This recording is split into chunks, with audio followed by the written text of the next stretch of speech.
And we continue talking about nerve tissue. We've spent the last couple of videos talking about neurons, so let's talk neuroglia. Neuroglia haven't gotten as much attention in previous years, but now they're getting a whole bunch of attention.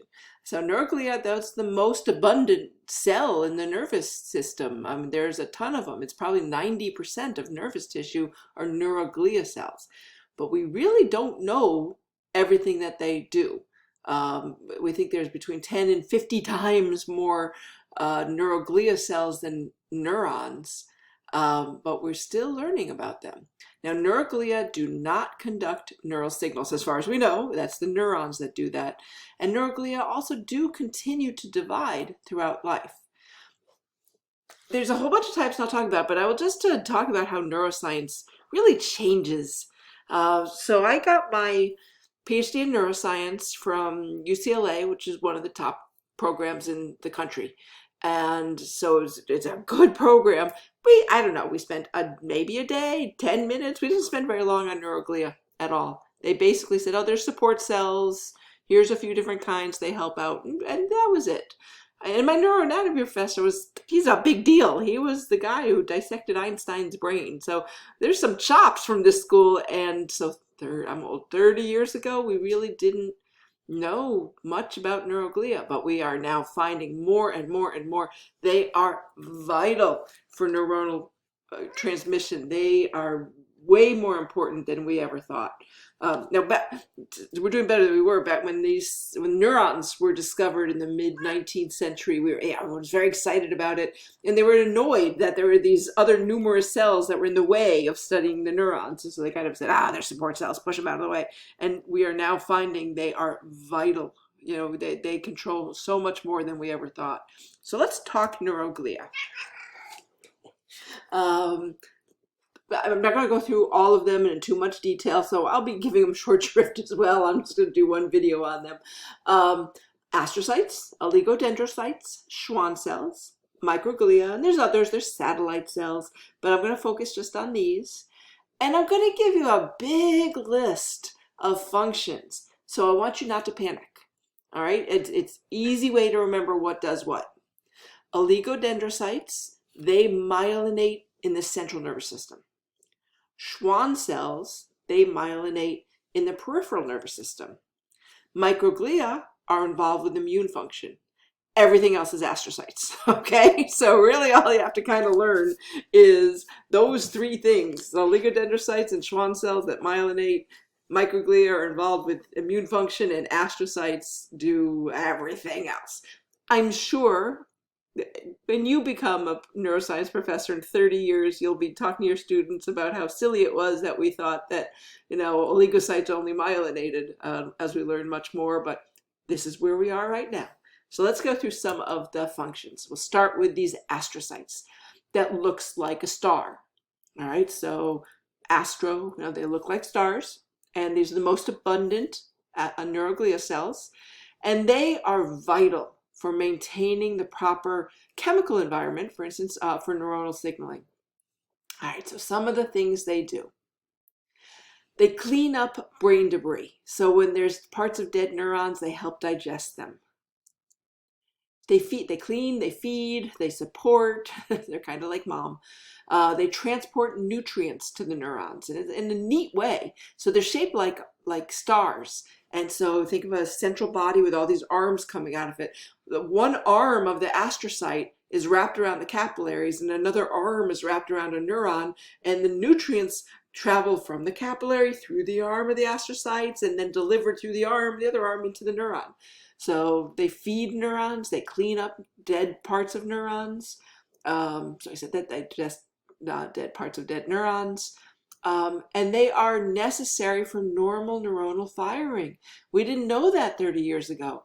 So they increase the strength of the chemical signal from neuron to neuron. Without this, without a neuroglia cell, the strength of the chemical signal would be about 100 times less than would be expected. So we really would not have the firing that we do now. So on their own, the nerve cells do the right thing. They form connections and synapses and all of that, but without the neuroglia, the connections fail sometimes, and the nerve cells just they don't work as well. So you need them for normal neuronal transmission. And they help control the strength of the communication. They are hanging out in the synapse a lot of times. And one thing they do, for instance, they control the amount of glutamate that is there. And glutamate is the most important excitatory neurotransmitter in the brain. Glutamate's involved with learning and memory. It's a very important neurotransmitter. And glial help control the calcium, which helps control the glutamate. And the glutamate can trigger learning and forming connections between neurons. So these glia cells help control the glutamate, and the glutamate is necessary for neurons to communicate. What else do they do? Astrocytes are also important in neuronal development. They help control blood flow to different regions of the brain to help the neurons develop. They help hold neurons in place. They regulate the content of extracellular space, so you don't want to have too much potassium. If you had too much potassium, then you're not going to have the right signaling. So we talk about the neurons in coming up videos. So they help control the amount of potassium there is.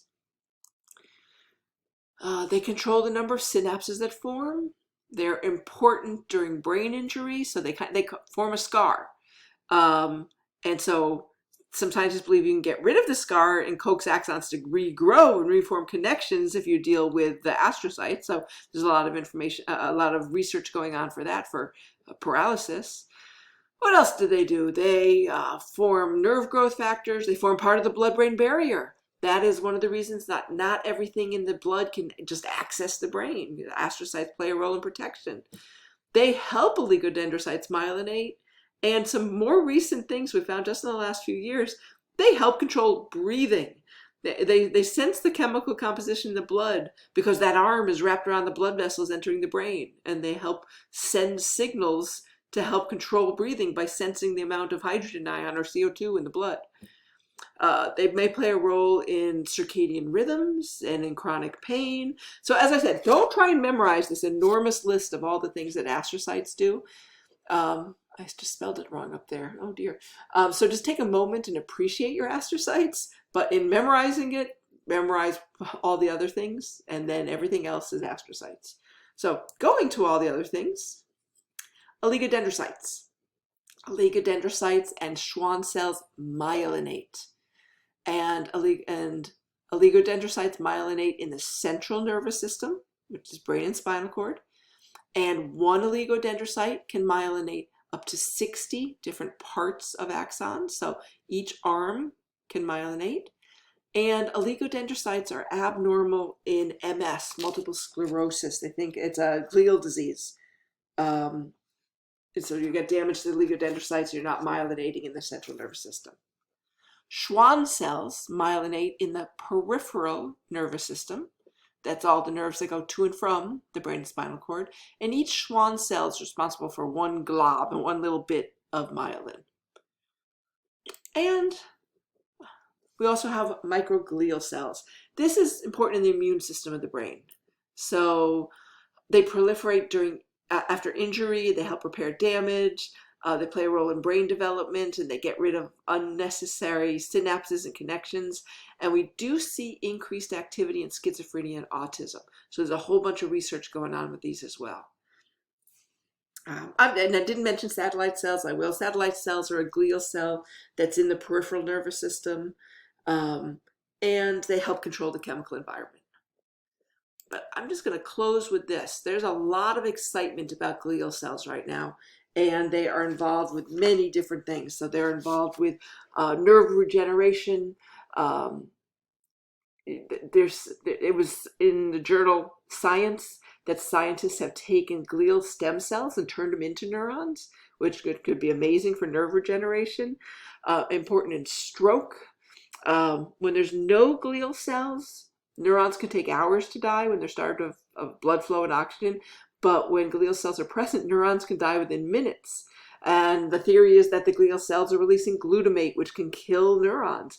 And so if you look at changing the way glial cells interact with neurons, that may decrease risk of stroke.